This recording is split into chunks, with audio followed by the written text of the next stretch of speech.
আজকের আলোচনা থাকবে চান্ডিকা হাথুরুসিংহে সিং এ। হাথুরুসিংহে সিং কে কেন আবার বাংলাদেশের ক্রিকেট বোর্ডের কোচ হিসেবে কিছু মানুষ চাচ্ছে, এটার প্রশ্নের উত্তর আসলে এক কথায় আমি দিতে চাই। সেটা হচ্ছে যে পাকিস্তান সিরিজের আগে আপনারা চান্ডিকা হাথুরুসিংহের মানে কোচ হিসেবে চাচ্ছিলেন কিনা এটা ক্লিয়ার হইতে হবে আগে।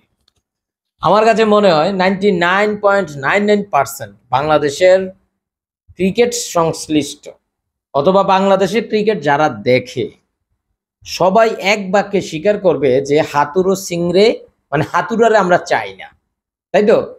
অর্থাৎ পাকিস্তান সিরিজের আগ পর্যন্ত। এখন দেখেন, পাকিস্তানের সাথে দুইটা টেস্ট খেলেছে। প্রথম টেস্টে বাংলাদেশ জিতেছে, সেকেন্ড টেস্টেও বাংলাদেশ জিতেছে। 2-0 হোয়াইট ওয়াশ পাকিস্তানের মাটিতে করেছে। ঠিক এই মুহূর্তে একটা প্রশ্ন উঠিয়ে দিয়েছে, অর্থাৎ দেব চৌধুরীর কথা বলবো। তিনি অনেক ইকুয়েশন বলছেন, বড় বড় অনেক সিরিজ, অনেক জয় তার সময়ে হয়েছে, অর্থাৎ হাথুরুসিংহের অধীনে হয়েছে। তারপরেও পাকিস্তান সিরিজের আগে দেব চৌধুরীকে যদি প্রশ্ন করা হতো যে আচ্ছা আপনি হাথুরুসিংহে চান কিনা, আমি নিশ্চিত হাথুরুসিংহেকে তিনিও চাইতেন না। কিন্তু কি এমন ঘটনা ঘটলো যে পাকিস্তান সিরিজের পর, অর্থাৎ বাংলাদেশ 2-0 টেস্ট সিরিজ জিতে গেছে, তারপর হাথুরুসিংহের এখন বাদ দেওয়া যাবে না? মানে কি এমন ঘটলো দেখেন।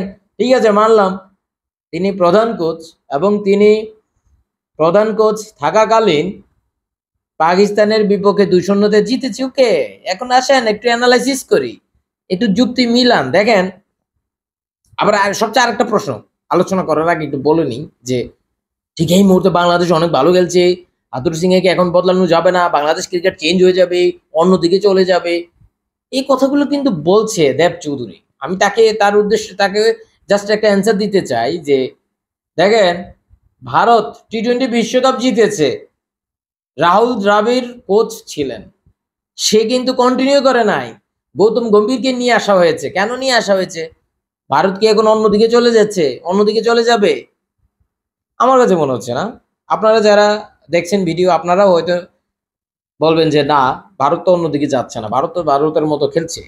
তাহলে এখানে কোচের ইয়েটা কি? আসলে আশরাফুল একটা কথা বলেছিল যে যখন আপনি কন্টিনিউ একটা কোচ অথবা পরিচালক অথবা যে কোনো ক্রিকেট সংশ্লিষ্ট অনেকদিন থাকবেন, বিশেষ করে নান্নু সাহেবের কথা বলতে গিয়ে দেখেন সে অনেক বছর ধরে নির্বাচক এই প্রক্রিয়ার সাথে জড়িত। বাংলাদেশের অবস্থাটা কি? প্রত্যেকবার প্রত্যেকটা সিরিজে প্রত্যেকটা বিশ্বকাপে হঠাৎ করে মনে করেন যে বিশ্বকাপের 1 মাস আগে হঠাৎ করে একটা প্লেয়ার নতুন করে ঢুকে যাচ্ছে একটা প্রক্রিয়ার মধ্যে না থেকে। তো এই বিষয়গুলো কিন্তু ওই যে অনেক দিন থাকলে অর্থাৎ কাজবাজ ঠিকঠাক হয় না, এই বিষয়টাই বোঝাতে চেয়েছিল মোহাম্মদ আশরাফুল। সো ভারত টি-20 বিশ্বকাপ জিতে গেছে, চাইলে কিন্তু রাহুল দ্রাবিড় তিনি নিজেই কন্টিনিউ করতে পারতেন, কিন্তু তিনি করেন নাই। তিনি সরে গেছেন এবং সেখানে নতুনদের জায়গা করে দিয়েছে। দেখেন, হাতুরুকে সরাইলে বাংলাদেশের কি ক্ষতি হবে, কি ক্ষতি হবে? এইটার উত্তরটা পেতে পারবেন ঠিক এখন থেকে। দেখেন, আপনারা কি সব আগের সব ভুলে গেছেন, সব মনে রাখছেন তো? ওকে, ডান। এই যে পাকিস্তানের সাথে খেলা 2টা টেস্ট জিতেছে, এটার প্ল্যানিংটা আসলে কারা করেছে? প্ল্যানিংটা কারা করেছে এই উত্তর যদি আপনি খুঁজেন, তাহলে বাংলাদেশ কখনো হাতুড়ু চলে গেলে কোনো কিছুই পরিবর্তন হবে না। বাংলাদেশ ভালো করার চেষ্টা করছে, তাদের মাঝে একটা পরিবর্তন আসছে। সরকার পরিবর্তনের মাধ্যমে যেমন বাংলাদেশের মধ্যে একটা পরিবর্তন আসছে, ঠিক তেমনই এই হাসিনা সরকার পতনের পর বাংলাদেশের ক্রিকেটারদের মধ্যেও একটা পরিবর্তন আসছে। কেন? পাপন সাহেব নাই। পাপন সাহেব নাই, তাকে যে কত হাজার মানুষ, হাজার হাজার লক্ষ লক্ষ মানুষ সরতে কইছে, কিন্তু সরে নাই। ছাত্র জনতার আন্দোলনের মাধ্যমে হাসিনার যখন পতন হয়, ঠিক তখন অটোমেটিক্যালি পাপন সাহেব পালিয়ে গেছে, যেমনটা পালিয়েছে তার নেত্রী শেখ হাসিনা। যাই হোক, ওইদিকে আমরা না যাই, ওইগুলো তো আপনারা জানেন। এখন পাপন চলে যাওয়ার পর এবং অনেক পরিচালক হারাই গেছে। কেন হারাইছে ভাই? আপনারা কি করছিলেন যে হারাই গেলেন? কি করছিলেন? আপনারা থাকতে পারলেন না?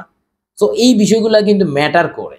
তারা চলে যাওয়ার পর একটা নতুন করে যারা ছিলেন পাকিস্তানের সিরিজ শুরু হওয়ার জন্য যে প্ল্যানিংটা করেছে, তারা হচ্ছে বাংলাদেশ ক্রিকেটকে অনেক দূর এগিয়ে নিতে পারে। এখন কারা ছিলেন এটা হচ্ছে আপনারা বের করেন, বা এটা ক্রিকেট বোর্ড ভালো জানে। এখন তাদের প্ল্যানিংটার কারণেই হচ্ছে বাংলাদেশের সাকসেস আসছে। দেখেন এই যে হাতুড়াকে সাকসেস দিতে চাচ্ছেন, পাকিস্তান কিন্তু প্রথম টেস্টে 448 6 উইকেট ডিক্লেয়ার করে দেয়। তাদের কনফিডেন্ট ছিল যে তারা বাংলাদেশকে অল্প রানে প্যাকেট করে দিবে, সেটা প্যাকেট করে দিতে পারতো, কিন্তু সেখানে সাদমান 93 করেছে 191 রানে, দানবী একটা ইনিংস খেলেছে মুশফিক, সেখানেই কিন্তু খেলাটা চেঞ্জ হয়ে গেছে। তারপর দেখেন সেকেন্ড ইনিংসে পাকিস্তান 146 রানে আউট হয়ে যাওয়ার কারণে, অল আউট হয়ে যাওয়ার কারণে বাংলাদেশ ম্যাচটা 10 উইকেটে জিতে যায়। সেখানে মিরাজ 21 রান দিয়ে 4 উইকেট নিয়েছেন।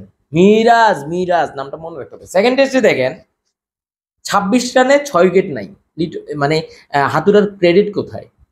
সেকেন্ড টেস্টে 26 রানে 6 উইকেট নাই, 26 রানে, সেইখানে 262 10 উইকেট। ঠিক ওই সময়টায় লিটন এবং আবারও মিরাজ একটা দানবী একটা 165 রানের ইনিংস খেলে, মানে পার্টনারশিপ দিয়েছেন, এবং 138 রানের ইনিংস, সেখানে 78 রানের একটা ইনিংস মিরাজের, আর 138 হচ্ছে লিটনের, যেটা বাংলাদেশকে সেকেন্ড টেস্ট জয়ে ক্রেডিট তাদেরকে দিতে হবে। সো আপনি দেখেন 5 সপ্তাহ অর্থাৎ 35 দিনের ছুটিতে ছিলেন। আগস্টের 2 তারিখে তিনি জয়েন করেছেন, কিন্তু তিনি এরপর বাংলাদেশের যে ক্রিকেটার আছে যারা পাকিস্তানের সাথে খেলবে 2টা টেস্ট, তাদের সাথে কিন্তু বেশি একটা সুযোগ পান না কিছু করার, চান্ডিকা হাতুরু সিং এ। তারপর তিনি পাকিস্তানে গেলেন, দলের সাথে খেললো বাংলাদেশ, খেলা তো আপনারা দেখেছেন। সো বাংলাদেশের ঠিক এই জায়গায় তাহলে কার ক্রেডিটটা কার একটু শুনি ভাই। আপনারা যে এই যে হাতুড়ুকে রাখতে চাচ্ছেন, তাহলে ক্রেডিট আসলে কাকে দিতে হবে? প্লেয়ারদেরকে দিতে হবে, এবং প্লেয়াররা কার অধীনে, কাদের প্ল্যানে, এই যে একটা প্ল্যান করে একটা প্রিপারেশন নিয়ে পাকিস্তানের সাথে খেলতে গেল, এই জিনিসটাকে কখনোই হচ্ছে সামনে নিয়ে আসা হয় না। যখনই বাংলাদেশের কোচেরা ছুটিতে চলে যায়, তখন হচ্ছে বাংলাদেশের যে লোকাল কোচ তাদের অধীনে হচ্ছে বাংলাদেশের ক্রিকেটাররা প্রস্তুতি নিতে থাকে, কিন্তু বাংলাদেশের লোকাল যে কোচ তাদের নাম কখনো সামনে আসে না, হোক ছোট নাম বড় নাম যাই হোক। কিন্তু এর মধ্যেও তো 2-3 জন আছে যারা প্রত্যেকটা প্লেয়ারকে খুঁটিনাটি বিষয় ভুল ধরিয়ে তাদেরকে প্রিপেয়ার্ড করে, তাই না? সো এই বিষয়গুলা যখন ধামাচাপা প্রত্যেকবারই পড়েছে, কারণ আমাদের বোর্ডের তিনি বস ছিলেন পাপন সাহেব, তিনি হচ্ছে একজন রাজনৈতিক ব্যক্তি, ক্রিকেটার ছিলেন না, ক্রিকেট সংশ্লিষ্ট ছিলেন না, যে কারণে হচ্ছে বাংলাদেশের এই ছোটখাটো জিনিসগুলা কখনো হচ্ছে সামনে আসে নাই। ঠিক আছে, তো এই বিষয়গুলো মনে রাখতে হবে। আপনাদেরকে আরো বলতেছি, যারা বলবে যে চান্ডিকা হাতুরু সিং একে রাখতে হবে, বুঝতে হবে তাদের মতলব খারাপ। ঠিক আছে, প্রথমত আমি বলছি যে দেব চৌধুরী আপনি একটু ক্ষান্ত যান, আপনি দরকার হলে শ্রীলঙ্কায় অথবা অস্ট্রেলিয়ায় চলে যান ওই যে হাতুরার সাথে। ঠিক আছে, হাতুরাকে এত সাপোর্ট হয়, হাতুরা মানে এত খুব খারাপ লোক, বাংলাদেশের জন্য খুব খারাপ, অন্য দেশের জন্য কি জানি না, বাট বাংলাদেশের জন্য খুবই খারাপ, তাকে রাখা যাবেই না। সো যাদের ক্রেডিট তাদেরকে ক্রেডিট দিতে হবে। সো হাতুরাকে বাংলাদেশের কোচ হিসেবে যেমন প্রয়োজন নাই, ঠিক তেমনই বাংলাদেশের নেক্সট কোচ যিনি হবেন তাকে ফ্রিলি কাজ করতে দিতে হবে, এবং যা যা চায় সেটা ক্রিকেট বোর্ড যাতে তাকে সেই সব সুবিধা দেয়, দিয়ে একটা বাংলাদেশের, যেখানে বাংলাদেশ 2015 সালে উপরের দিকে যাচ্ছিল সেখান থেকে ডাউন হয়েছে, আবারও নতুন বাংলাদেশের ক্রিকেট নতুনভাবে শুরু হোক, নতুন কোচ আসুক, বাংলাদেশের সকল প্লেয়াররা খুব সুন্দরভাবে, আমরা চাই একটা মানে তীব্র প্রতিদ্বন্দ্বিতা, ম্যাচ হার জয় মানে হার জিত থাকবে, এগুলোর দিকে তাকায় লাভ নাই, তীব্র প্রতিদ্বন্দ্বিতা আছে কিনা ম্যাচে সেটা হচ্ছে বড় বিষয়। ঠিক আছে, কনফিডেন্ট হচ্ছে বিষয়। মিরাজ যখন আউট হয় তখন দেখেছিলেন তখন ফুটেজটা দেখেছিলেন কতটা হতাশ হয়েছিলেন 78 রানে যখন আউট হন। সো এই বিষয়গুলো হচ্ছে দেখতে হবে।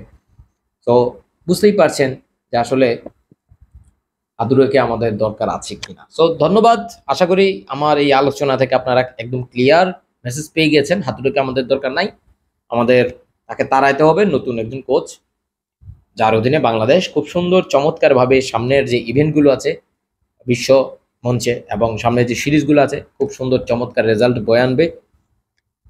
জয় না থাকলেও তীব্র প্রতিদ্বন্দ্বিতা থাকবে, তীব্র প্রতিদ্বন্দ্বিতার মানসিকতা থাকবে। এই বিষয়টাই আমরা চাই। ধন্যবাদ, ভালো থাকবেন।